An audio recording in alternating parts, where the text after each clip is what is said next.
ওটা BJP commission না ভারতবর্ষের নির্বাচন কমিশন এ বোঝা অসম্ভব হয়ে পড়ছে।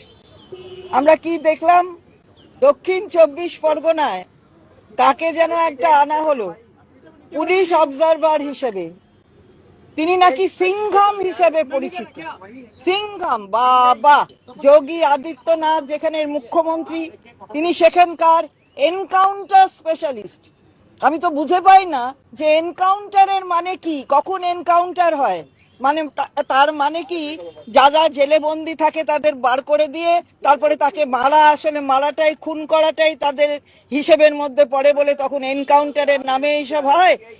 তাকে পাঠিয়ে দেওয়া হয়েছে এখানে দক্ষিণ 24 পরগনার পুলিশ অবজারভার হিসেবে।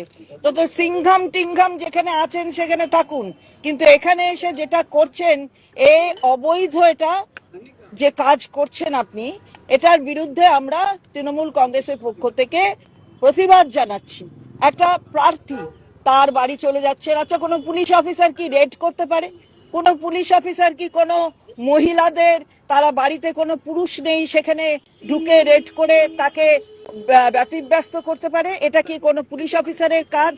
আমরা বলতে চাই যে গাইডলাইন কি বলেছে, ইলেকশন কমিশনের গাইডলাইন বলছে যে পুলিশ অবজারভার অর্থাৎ যে কোনো অবজারভার সে চোখ আর কান হবে, হাত আর পা নয়, চোখ আর কান।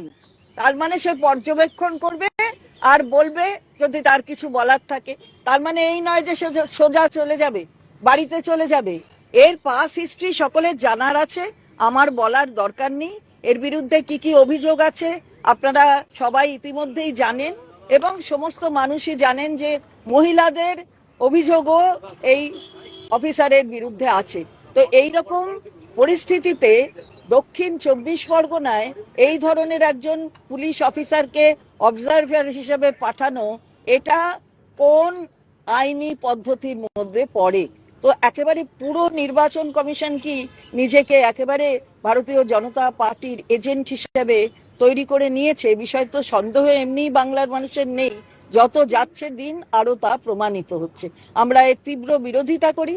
মহিলাদের ওপর এই কেউ কোনো পুরুষ নেই সেখানে ঢুকে যাচ্ছেন, সেখানে বলছেন, এই ধরনের এই পাওয়ার কিন্তু কোনো পুলিশ অবজারভারের ইলেকশন চলাকালীন নেই। हम लोग झुकेंगे नहीं, ये समझ लीजिए जी। आप आए हैं तो आप आए हैं, सिंघम होके आए हैं तो रहिए जी, आप सिंघम होके रहिए, उत्तर प्रदेश में रहिए। बंगाल में आके अगर आएंगे और सिंघम वाला ये बात दिखाएंगे तो हम लोग है यहाँ पर पुष्पा जैसे, आपको बोल देंगे कि हम लोग झुकेंगे नहीं।